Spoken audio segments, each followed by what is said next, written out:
Bueno, continuando con los tipos de prueba, hoy vamos a identificar qué tipo de prueba se utilizaría en este enunciado, ya sea una prueba de T para datos asociados o datos no asociados.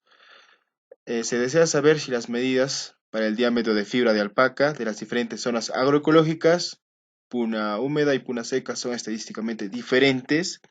Para eso se hizo un muestreo de 10 animales de cada zona. Los datos se muestran en la siguiente tabla. Bueno, antes de empezar con el problema, tenemos que identificar qué tipo de prueba vamos a aplicar, ya sea, como mencioné, una prueba de T asociados o para datos no asociados. En este caso, tenemos que entender el enunciado.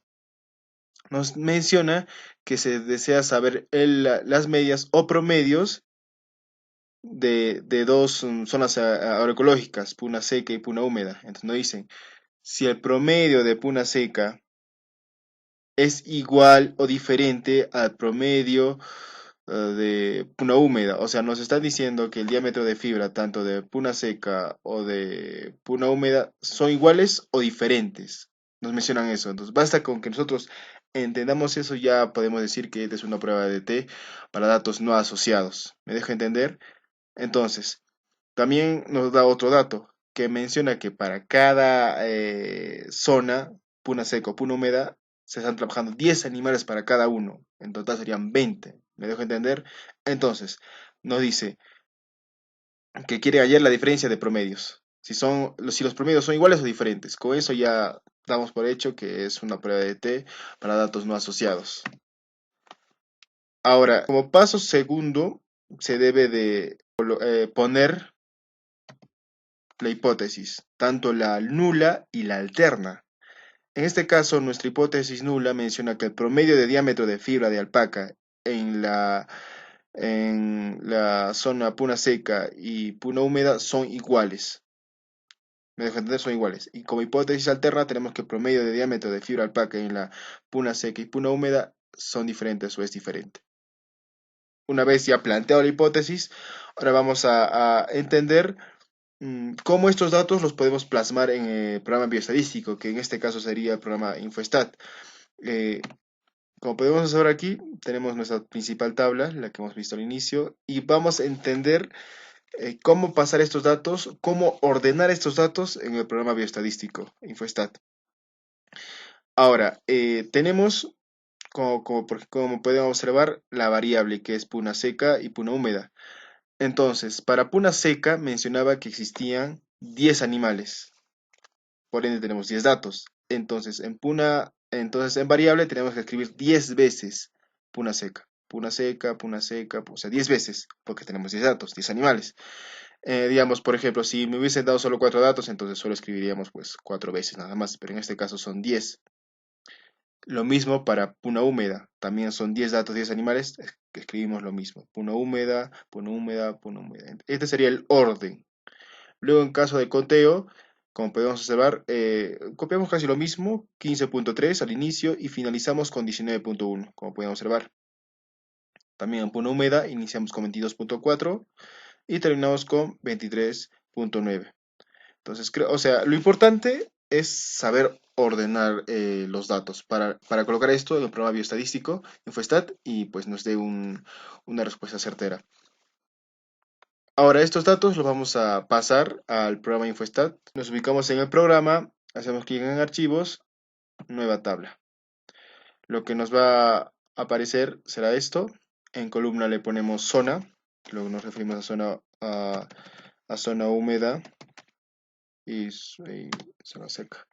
En columnas ponemos lo que es pues, el conteo, los datos. Ponemos conteo. Ahora, ya lo había redactado, como hemos visto anteriormente cómo se debe ordenar, nos debe quedar así.